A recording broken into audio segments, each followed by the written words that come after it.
Hello fellow warriors, just another gal here with her opinions on the latest raiding content for Final Fantasy XIV. This is the first time I'm making this kind of video, so please bear with me.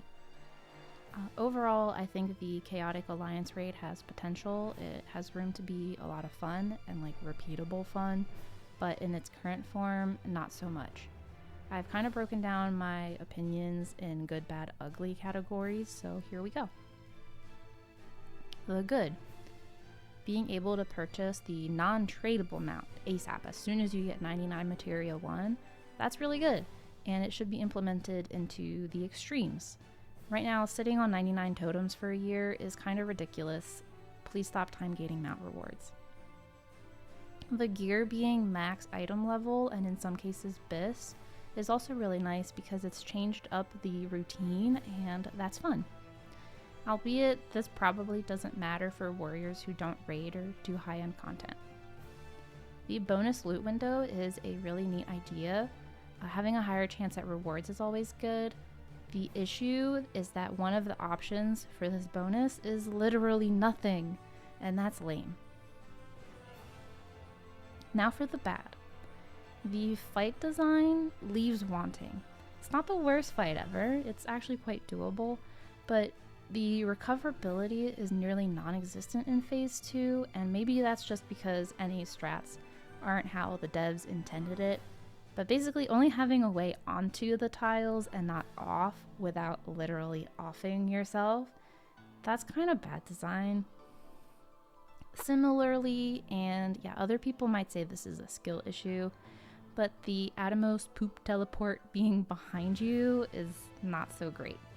For a fight that was supposed to be tuned close to Savage difficulty, the teleport should have been in front where you're facing. The amount of people that I've seen who just give up and teleport into the ether, it's really sad. I get you, I understand you, but I think the teleport should have just been in front.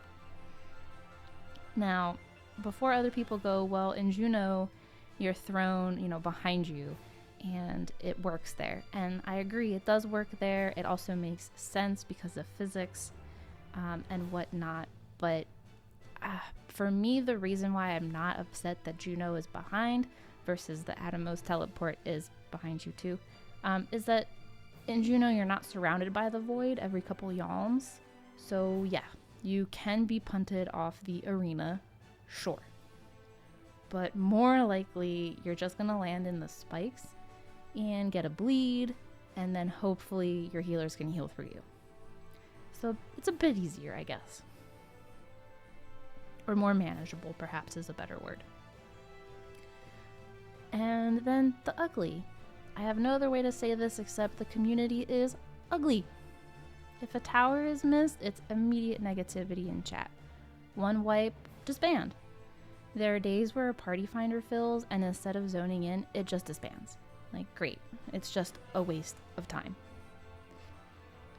Likely this has no solution, at least on Square Enix's side, since it's people on the internet being people on the internet.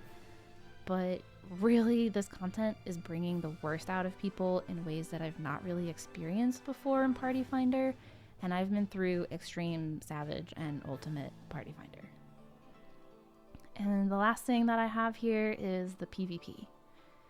This ties in with the bad fight design and the poor community, and kind of the fact that Phase 2 is filled with body checks. And these might be outliers, but I've been in runs where a player, for whatever unhappy reason, for example, they got doomed by PvP hands in Phase 1, they intentionally assassinate their healer to cause a domino effect and wipe the group. That's just not fun.